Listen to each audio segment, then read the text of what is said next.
compañeros. En primer lugar, tengo que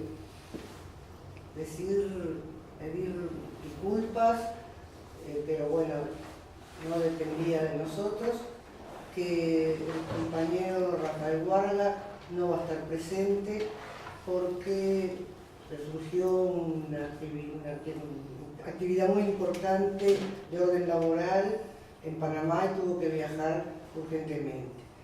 Por lo tanto, el tema de la reforma de Córdoba va a quedar fuera porque no correspondía a último momento buscar a otra persona ni nada por el estilo. Pero, de todas maneras, merece un recuerdo por el centenario y por el significado tan enorme que tuvo a nivel latinoamericano. La reforma, es decir, el movimiento de reforma de Córdoba fue un movimiento de lucha de los estudiantes por la reforma, exactamente, del cambio radical de la vida universitaria, de la vida académica, y además implicaba una reivindicación de carácter social, es decir, la apelación a los estudiantes, de los estudiantes a los obreros, es un hito también en ese movimiento. Por más que Arismendi en Encuentros de los Encuentros hable de que era una visión paternalista de los estudiantes hacia los obreros. Pero es importante, y además es importante que los estudiantes de Córdoba, el movimiento estudiantil, se dirija a Latinoamérica. Es decir, no es solamente una conciencia social, sino también una conciencia latinoamericana. Algo que yo creo que es necesario reivindicar permanentemente, porque mi experiencia es uno de los principios que se están perdiendo. La conciencia latinoamericana, el concepto de la unidad latinoamericana.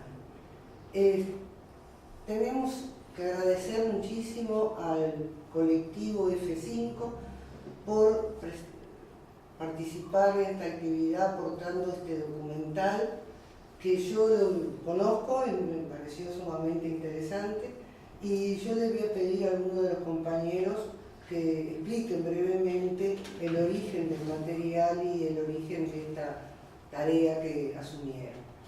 Y luego, bueno, por supuesto que al Pato Lantinelli lo conocemos todos, y fue el secretario de FEU, ¿no? Es decir, la palabra más autorizada para hablar del movimiento estudiantil, y creo que también cuando tantas veces hemos escuchado una especie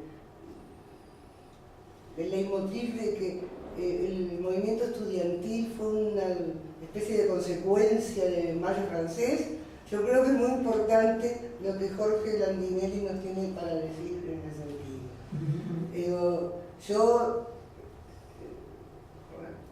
recuerdo, y varias veces lo polemicé, aunque nadie se dio por enterado, suele suceder, yo en realidad polemizo con todo y nadie me contesta, así que digo, o tener razón o nadie me leyó. Pero Fernando Butasol, en el libro de Sereñi y Rosenkopf, dice en el acápite de un capítulo que el Mayo francés acá movió las cosas en un país que era gris sobre gris. Y entonces realmente es ignorar y olvidar, es decir, la desmemoria es terrible, porque ya que estamos en aniversarios, también tenemos otro aniversario más o menos redondo, que es el aniversario del 58, es decir, la lucha por la ley orgánica de la universidad.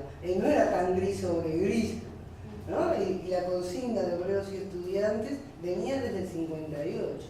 Es decir, son hechos que yo creo que hay que recordar y hay que socializar, hacerlos conscientes para el colectivo. Entonces yo dejo por acá y le voy a pedir a alguno de los compañeros, que quiera, Tatiana, Agostina. Bueno, más que nada, después como empezó un poquito la idea de hacer este documental, que la idea principal, ¿no?, fue como partir de una convocatoria que hace el Centro de Fotografía de Montevideo a Bellas Artes, al área de fotografía, que es donde nosotros nos formamos, de hacer una serie fotográfica conmemorando el asesinato de los 50 años del asesinato de Belgrano. Y bueno, y ahí empezamos a conversar y a hacer encuentros y discutir y bueno, y estudiar y no sé qué, y nos empezamos como a entusiasmar. Entonces empezamos a decir, bueno, pero no solo librarse, ¿no?, de la pintura, la sangre, vamos a entrevistar gente, bueno, y si hacemos un material, ¿no?, más documental sobre los mártires estudiantiles, bueno, está. Y después cuando empezó a hacerse, dijimos, en realidad esto es todavía más grande, vamos a abarcar, ¿no?, el movimiento estudiantil, las movilizaciones. Y bueno, surgió este documental que después vamos a ver. Y me parece que también es importante como resaltar un poco también de dónde venimos nosotros, por qué el interés en hacer esto. Nosotros somos universitarios de la UDELAR, que yo lo entiendo como que no es poca cosa, con la responsabilidad que tiene la Universidad de la República en la sociedad, ¿sí?, en este modo de universidad latinoamericanista, ¿no?, donde no solo forma profesionales, que sino la universidad tiene que participar en nuestras formaciones sociales, ¿sí?, tiene que participar, tiene que aportar. Y bueno, me parece que lo entendemos como un poco también esta responsabilidad que tenemos como estudiantes y bueno, y futuros egresados. Y bueno, y que esto aporta a la memoria y aporta a ese sentir universitario, me parece. Que bueno, de repente ese sentido universitario de repente se fue desfigurando un poco, pero sigue estando. Entonces hay como que de vez en cuando como recordarlo un poco y recordárnoslo que bueno, seguir luchando desde otros lugares, porque no es lo mismo, no vamos a hacer la revolución, pero sí en busca de una sociedad más justa. Y eso es, bueno, un poco el aporte que queremos hacer con el documental. No sé si los chiquines quieren decir algo. Si no cubriste todo. Materiales de archivo. Bueno, sí, tuvimos una suerte muy grande, que fue que cuando estábamos haciendo la búsqueda de materiales, ya contábamos con parte del material de Aurelio, porque lo habíamos entrevistado y nos había facilitado, además, intervenir unas imágenes para la parte de las fotos del Centro de Fotografía. Pero cuando estábamos en esa búsqueda de archivos, vinimos a dar con un archivo que nos facilitó Alfredo Chá, que es el grado 5 de la cátedra de la licenciatura en fotografía de la Escuela Nacional de Bellas Artes. Él en el año 68 integraba un colectivo de estudiantes de Bellas Artes que generó un documental, y en su momento el documental fue requisado por los militares. Se presume que que ese documental fue destruido, y lo que no destruyeron fue el material de descarte, lo que no quedó en el documental.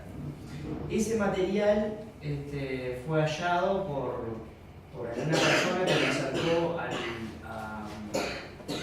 al archivo de la universidad en una lata con una leyenda que decía "del juez militar". Entonces se cree que ese archivo, o sea, ese material fue utilizado por la justicia militar, seguramente para identificar a compañeros y procedimientos y demás. Ese archivo, cuando lo recibe el archivo de la universidad, se comunica con el área de foto, porque era como el más idóneo para identificar el material, ¿no? La procedencia y el tiempo que podía tener y demás. Y ahí Alfredo lo reconoce como propio, ¿no? como parte de su archivo, de su trabajo audiovisual junto con sus compañeros. Entonces es que queda en sus manos. Él digitaliza todo ese material, que es unos cuantos minutos de video y unas cuantas fotos. Y bueno, la verdad que es un material muy rico, que nos enriqueció muchísimo nuestra propuesta, porque además hay pocas cuestiones de video de la época, incluso hay algunas imágenes a color, algo que yo nunca había visto del año 68, y que bueno, que ahora es un gran valor, creo que para la memoria, ¿no? de nuestra sociedad, y que bueno, que está a disposición, que complementa además a lo poquito que había, ¿no? Teníamos pocas imágenes, más que nada las fotos que Aurelio recuperó en su archivo y alguna imagen más, pero bueno, ahora como que se enriquece también junto con este material.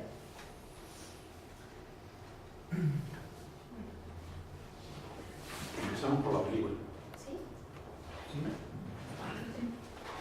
Vamos a ver no sé cómo prefieran. ¿Prefieren que la paremos? Mejor hablar ahí al lado tuyo, mira. En realidad creo que Espera que sí, quería decir unas pocas cosas, en realidad, porque se me ocurre que el interés fundamental está en este trabajo, que es enormemente valorable. En primer lugar, la intención es valorable. Yo el resultado todavía no lo conozco, pero me parece que el propósito de aportar a una época en rigor muy lejana, ¿no? Pero que tiene un significado muy relevante, ¿no? En el proceso de nuestro país, en las luchas populares que lo han atravesado a lo largo de su historia. Así que aprovecho a felicitarlos con yo soy uno de los entrevistados, no quiero ni saberlo. Bueno, entonces, simplemente 2 o 3 observaciones sobre el 68, sin pretender extenderme en lo más mínimo. Y quizás, advierto que no pretendo hacer una exposición demasiado estructurada, acartonada, que podría hacerla para el desespero de todos ustedes, pero simplemente hacer algunos señalamientos casi informales. Y cambiando un poco el libreto de lo que en primera instancia pensaba hacer. Y hace poco tiempo, hace 2 o 3 meses, y me invitaron a una entrevista en TNU para un programa que se llama Informe Especial, que está los días miércoles. Y la invitación era para hablar del 68 en Uruguay. Y en mi caso, y en el de Jorge Ramada, estudiante universitario de aquella época y miembro del comité de movilizaciones de la Federación de Estudiantes, para hablar específicamente de las luchas universitarias en ese momento particular. Entonces, sin pretender, por supuesto, enseñarle a ningún periodista qué es lo que tiene que hacer, ¿no? Y el modo que tiene que desempeñar su tarea, cuestión que respeto totalmente. No obstante, de esa entrevista me surgieron 2 preocupaciones grandes, y se las explico. La primera de ellas es que la entrevista se inicia, y está disponible en internet, lo pueden corroborar, se inicia con una pregunta muy concreta, ¿no? Referida a la influencia del Mayo francés en el movimiento estudiantil universitario uruguayo. Es decir, cómo valorábamos Ramada y yo ese asunto. Entonces, ahí me pareció oportuno hacer algunas aclaraciones. El Mayo francés, sin duda, fue un acontecimiento muy significativo de la historia del siglo XX. parte de un movimiento muy complejo, muy heterogéneo, de movilizaciones estudiantiles universitarias que se expandieron por todo el mundo. Francia, Alemania, Italia, España, países de Europa Central, entonces repúblicas democráticas, como el caso de Polonia, de Checoslovaquia, Estados Unidos, en fin, con sus motivaciones particulares, un muy relevante movimiento estudiantil universitario, prácticamente toda América Latina. Es decir, el mayo francés fue un componente de algo muy complejo, muy heterogéneo, ¿no? Y se lo ha valorado a lo largo de los años como momento cumbre de una verdadera revolución cultural. Y es indudable que la referencia al mayo francés es una referencia importante para la historia social, para el análisis sociológico de la Europa contemporánea.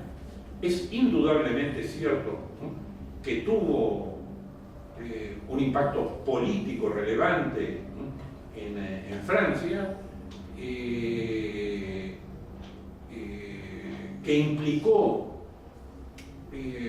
para una generación de jóvenes franceses un cambio sobre sus perspectivas acerca de la sociedad, de su desarrollo, que implicó una revolución en las costumbres. Es decir, fue un acontecimiento muy importante. Y es seductor, ¿no?, pero fue diferente a los otros movimientos. Tuvo sus peculiaridades, sus singularidades, sus méritos y sus deméritos. Entonces, explicar el movimiento estudiantil universitario a la luz del mayo francés parecía algo bastante difícil, ¿no?, sin desconocer el hecho de que cualquier movimiento que se siente parte de algo internacional, de algo que va más allá de la frontera, que no se reconocen nacionalidades, como fue el movimiento estudiantil del 68, es un dato muy importante. Es decir, sin duda, el mayo francés actuó como un factor de legitimación de otros movimientos estudiantiles en Europa y en otras partes del mundo. Y más allá, buscar otra clase de parentesco, parecía bastante absurdo. Y lo que traté de explicar ahí fue eso. Básicamente, hay tres campos diferenciales que me parece que son de una enorme importancia. El primero de ellos tiene que ver con el hecho de que la insurrección juvenil, estudiantil, en Francia, en ese momento, fue en primera instancia una revuelta contra las autoridades universitarias. Fue una revuelta contra una concepción de la universidad que justamente se la consideraba anquilosada, atrasada, conservadora,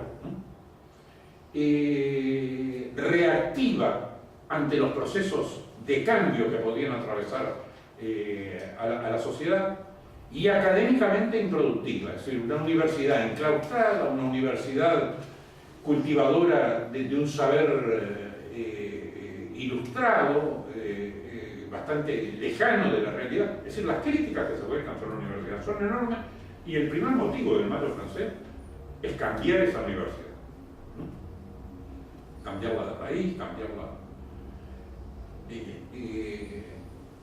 Yo tengo guardado un editorial de esa época del diario Le Figaro, que decía que la movilización de los estudiantes franceses era una réplica tardía, ¿no?, del reformismo latinoamericano nacido en Córdoba y no sé cuántas cosas.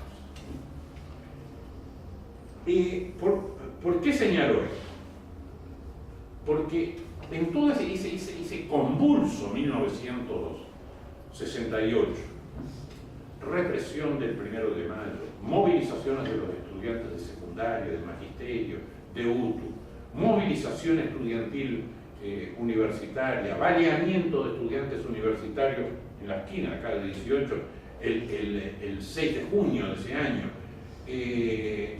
el decreto de medidas prontas de seguridad del 13 de junio, sucedido por la congelación de salario en el 27 de ese mismo mes, la movilización de la CNT del 16 de junio, que termina en una verdadera batalla campal, los intentos de quien en ese momento era ministro del Interior, Eduardo Jiménez de Arecha, de procesar la destitución de las autoridades universitarias, la clausura de medios de prensa, la invasión a la universidad, a varios locales universitarios del 12 de agosto, un atentado flagrante contra la autonomía, la muerte de Liberarse el 14 de agosto, el 20 de septiembre, después de que el Ministerio del Interior en la represión contra los estudiantes inaugurara las armas de perdigones, ¿no? que tuvieron un efecto devastador frente a la Facultad de Medicina, ¿no? Decenas de heridos, ¿no? Al día siguiente, en una manifestación de protesta por esa desborde represivo, mueren Hugo de los Santos y Susana Pinto. En fin, un año que en pocos meses condensa y pone en descubrimiento las contradicciones sociales que atravesaban al país, la profundidad de su crisis social, política, ideológica, un Uruguay que pasó de ser el oasis de América, como el Uruguay no hay, la isla de libertad en el continente, a un Uruguay que desde el gobierno, desde el Poder Ejecutivo, se lo dividía entre buenos y malos uruguayos, ¿no? Entre orden y caos, etcétera, etcétera, ¿no? Fue un momento revulsivo, ¿sí? Un momento de inflexión, claro, casi de laboratorio en la historia de Uruguay por el 68. Y en ese proceso, el movimiento estudiantil universitario no contó con la resistencia de las autoridades universitarias, al contrario, contó con una plena solidaridad, plasmada en sucesivas declaraciones del Consejo Directivo Central y en la actitud de sus decanos, particularmente de quien era rector en ese momento, Óscar Valdeoro.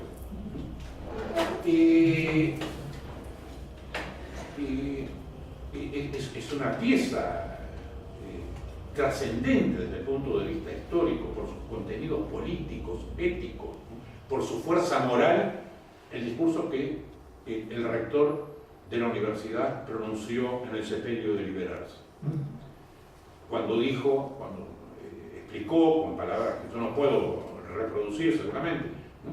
Que hay momentos, que las finalidades de la universidad son la investigación,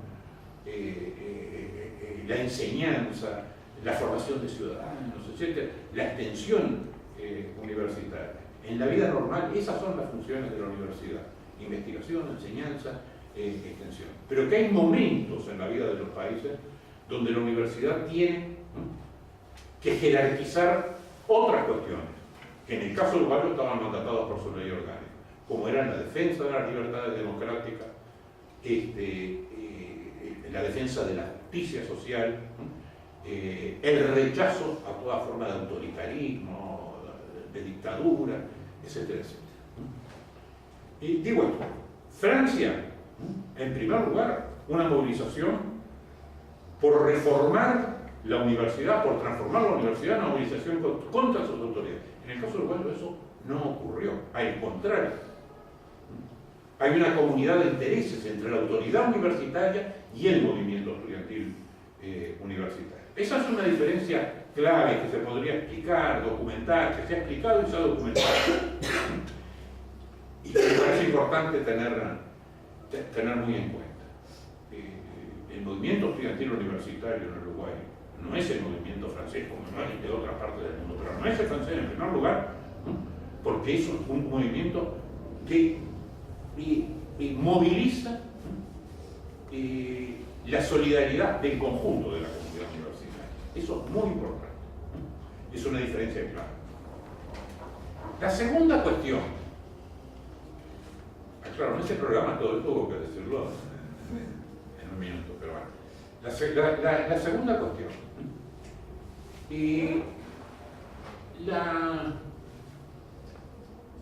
El Mayo francés es un movimiento eclosivo de masas estudiantiles